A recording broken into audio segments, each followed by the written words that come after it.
What's going on, everybody? It's Coach coming at you. Untouchable Customs. We're over here at my shop today. Gonna do a little something different. Just take a little break from Jock. We hopefully be back on Jock in the next couple days.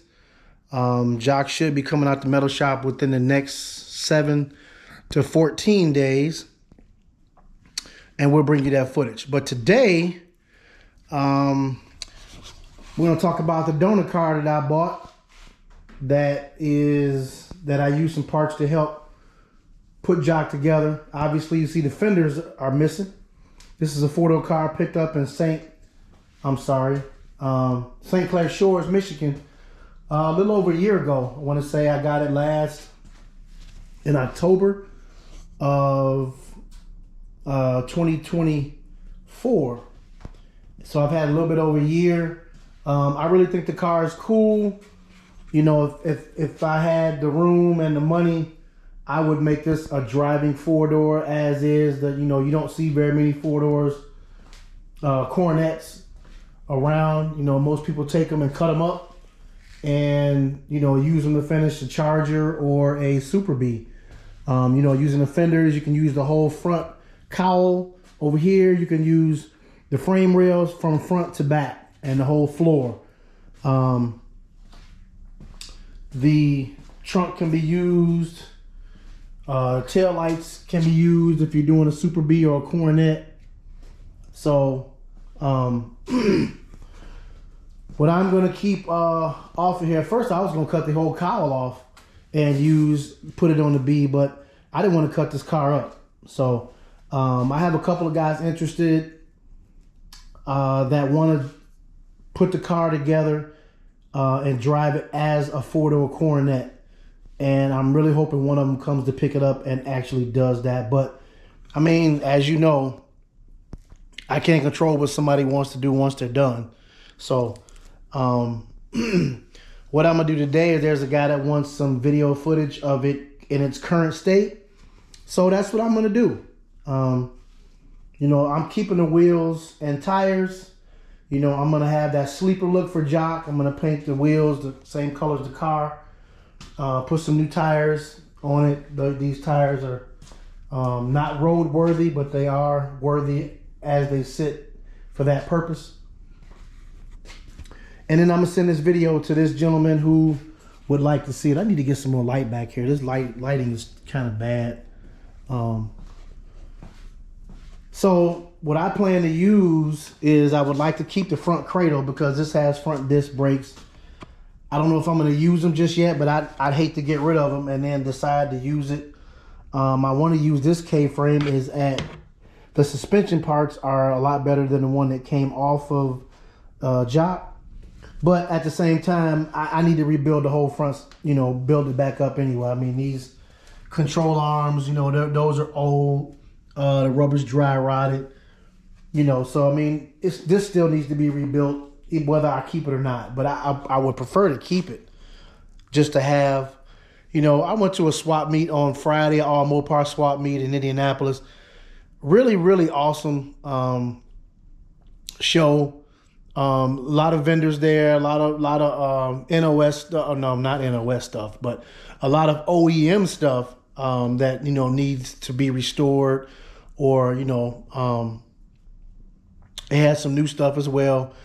I was just, you know, pleased that most car swap meets I go to, you know, in Illinois, they don't really have a lot of stuff for B bodies, a lot of stuff, you know, stuff for old Super Bs or Road Runners or Chargers, you know. So I went to one in Michigan a couple months ago, and then I went to the one in Indianapolis, and I really, you know, was really impressed with the parts that were available that people have at home that are trying to get rid of that can be used on somebody else's project. But I must say, man, the prices are absolutely ridiculous. I mean, they're so high. I mean, it's taken, for me, it is, because I'm a penny pincher. I'm a guy that, you know, I don't have money sitting in the bank. I can't go out and buy a Superbird or buy a 68 Charger, or even buy one and put it in the shop and dump $125,000 into it or whatever it takes to build one. I just don't have it like that. I went to when I went to the swap meet, I was looking for a few things. My buddy Chris was looking for some rear chrome trim for his 68 Barracuda, I believe it was 68, or maybe it was 67. I'm not sure. But the guy was telling us that there's 1 year where the back window trim is in like different pieces, and especially in the corners, because the one that Chris has corner chrome pieces that are missing on his car. So the guy told me that, I believe he has a 67. He was saying 68 and 69 are the same and they'll fit on the 67. But 67 had a 1 year only, I want to say maybe 6 chrome pieces for the back. And like I said, 2 corner pieces, little small pieces like so, that Chris has on his that are missing. The guy wanted $500 just for the rear chrome trim. I mean, really, I understand that it's OEM, it's original, and it's only original once, but $500. I mean, really, $500. I mean, this game is not fun anymore. It's really not. I mean, there are people that have the money, yes. There are people that don't, and then there are people that pay for it because they need it. I mean, Chris and I, we're two guys like that. I mean, we pay for what we need. I mean, I met a guy at the swap meet at Macomb Community College, I think it was called, back in Michigan a couple months ago, that restores heater boxes. And I saw heater boxes a couple of aisles down from him. Those guys wanted $1,300 for them. I don't know if they were brand new or restored or what they were. They looked brand new. And then I run into this guy, and he's got one for $600. And I'm like, well, what the hell is so different than his than it is these other ones? I don't understand. But I took his car down, and I wanted him to restore the one that is in job. But I learned that, a heater box is a heater box in 1969. There's no specifics, VIN number to it, that's married to the car or anything like that. So, not that Jock is going to be done anytime soon. I could have had him restore that one. But just to get that checked off the box, he didn't sell the one he had at the swap meet, which I'm floored. I don't really understand that. Or maybe he had another one. I don't know. But anyway, I took mine to him yesterday, and we just swapped out. And then I just, he gave me $150 credit for mine. And I paid $450 for it. I mean, I'm okay with that. But he did a good job. It looks really new, and I was going to redo it myself. I bought the kit from Moparts in Roseville, Michigan.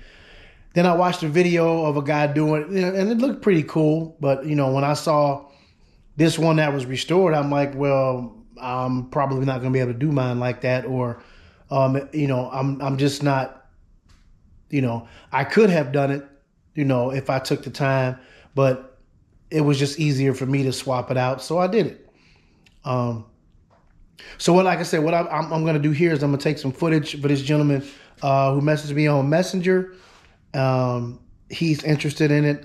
He lives in Wakanda, Illinois, I believe. And then there's a guy from Swampton, Ohio, just the first town over when you on the east side of Indiana, the border. So he's ready to pay for it now, but doesn't have a way to come get it. So if Chris wants to take it out there, of course it'll be a fee for that, and they can agree to it, then we might do that. But and if he doesn't want to do it or have the time, then we'll see what happens. So I'm just going to turn it around, and I'm going to actually do a vlog of a vlog.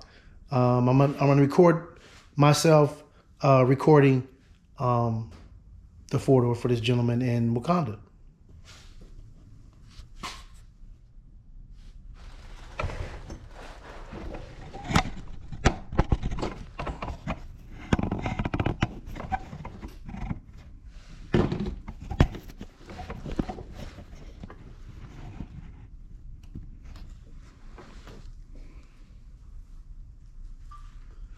So here we go of some footage or video that provides you a current look of the 4-door 69 Coronet 440. Wheels and tires do not go with the car. I do want to keep the front cradle because it has front disc brakes, but that's something that we can talk about. It is an air-conditioned car. As you can see, here are the things that come with it. Front cowl is here. Frame rails are really, really solid.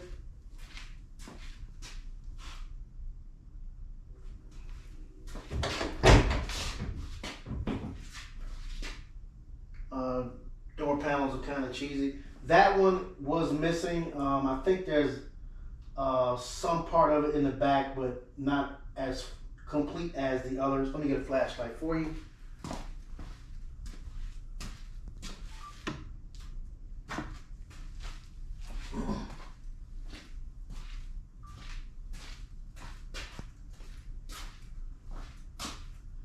Dash is pretty complete. Doesn't have a radio.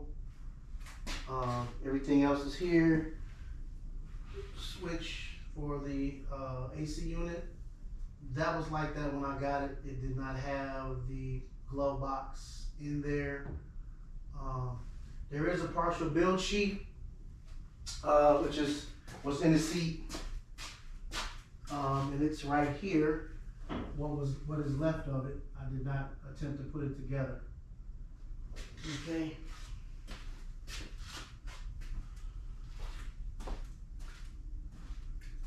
Here's the metal pieces that go to floor.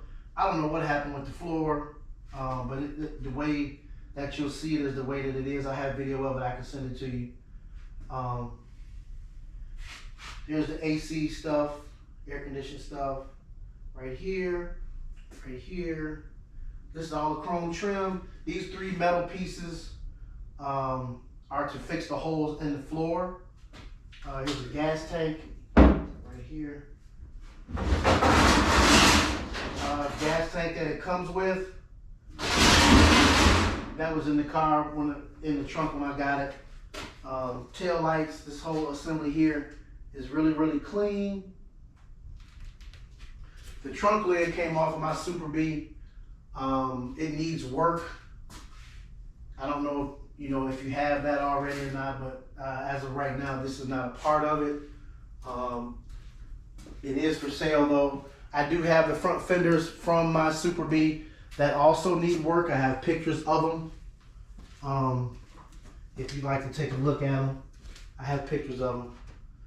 They're old pictures. They're not current and they're not here, but here's the other side.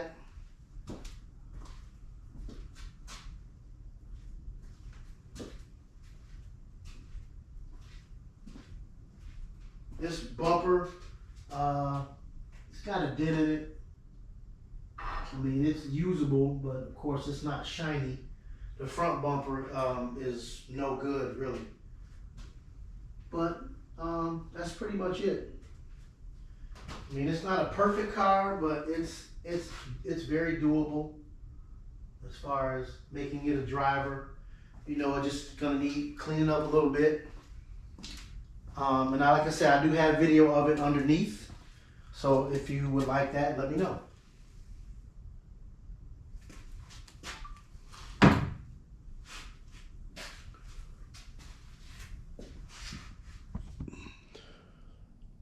So I took the video and sent it to the gentleman. I don't know his name.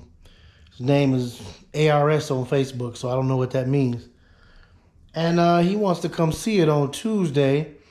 But the guy in Ohio says he's willing to pay almost, not whatever Chris decides to charge to deliver it, but the price I threw out there, said he was willing to pay it. But I'm not 100% sure if that's the price Chris quoted. So I told him not to hold me to it. But he said if he was going to charge that amount, he said he would do it.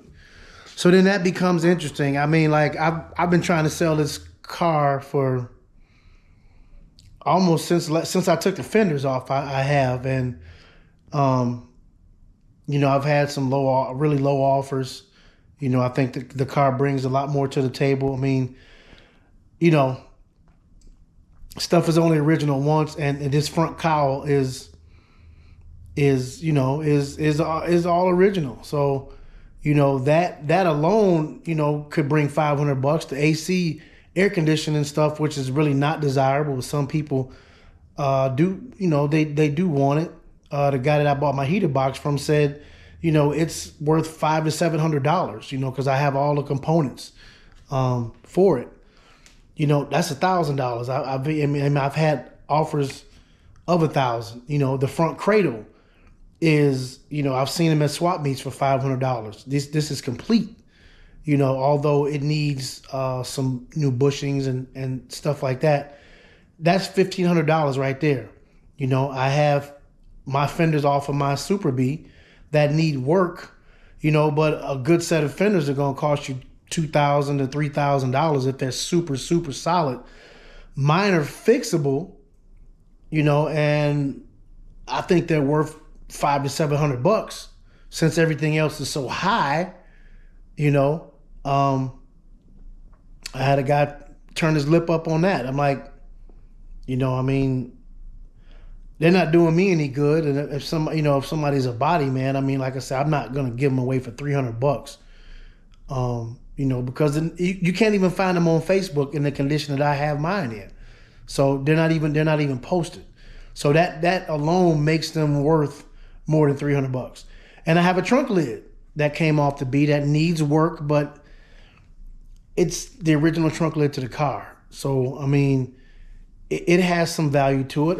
Is it worth $500? I don't know. Is it worth, but I'm not going to sell it for $100. I'll keep it for that.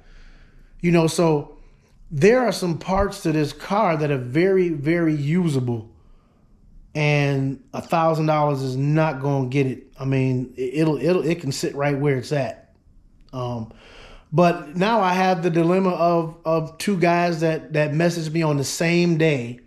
What are the odds of that? That want to keep the car and make it a driver, which, I'd love to see that. And, I got a guy, the guy from Illinois wants to come down Tuesday morning, and the guy in Ohio wants, I've been trying to get a hold of Chris to see if he wants to deliver it. And I don't know what's wrong with his phone. He hasn't picked up. And, I texted him, I texted his wife, and neither one of their phones say delivered. So I don't know maybe they shut their phones off. And sometimes that's okay. Sometimes you got to do that. So, I have an interesting problem. But, like I said, I told the gentleman in Illinois that, I got to give the other guy first crack at it because he contacted me first. I would hope people do me like that too when I try to come and get something. It doesn't always work out that way. Sometimes you get guys that say, hey, the first one that gets here can have it. And I think that is so unfair because I believe if you contacted me first, the vehicle is going, or whatever you're selling obviously is going to sell, especially if you get something that's really popular, something that a lot of people want, and your price is fair. You're going to get gobs of messages to come and get it. And the fairest thing to do is put people in line and see, hey, this person contacted me first, this guy second, this person third, fourth, fifth, and so on and so forth. And then you go accordingly. You don't have to sell it to the first person that gets there first because your product is going to sell. So, be fair. So I try to be fair with people. Right now, this seems like a good problem to have, but I've also had people message me and ask for 1 million videos and not contact me again. So, you gotta take the good with the bad. Some people are out to play games and just to waste people's time, and other people are serious. Are both of these guys serious? I don't know. We'll see. But so that, I'm gonna wrap it up, today. But 4-door Coronet. You know, I'm not in love with it, but I am attached to it. It's a decent car. You know what I mean?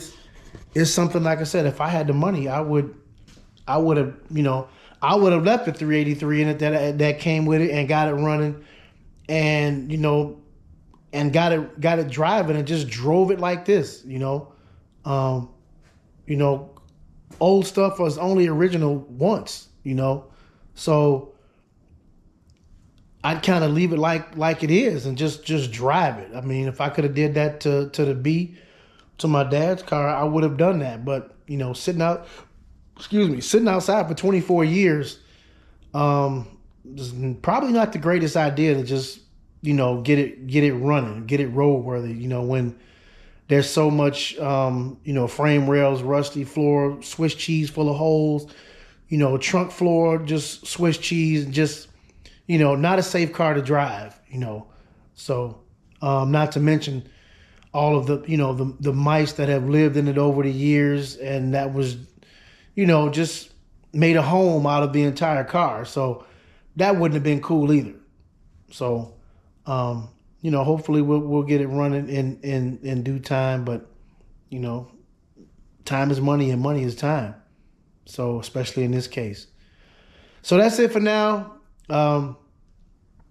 Stay tuned for the next episode. Should be coming pretty soon. Finishing up the metal work on Jock. And I'll be doing some seam sealing once that's done. As Chris brings in Rodney's Challenger to finish up the back of that metal work part.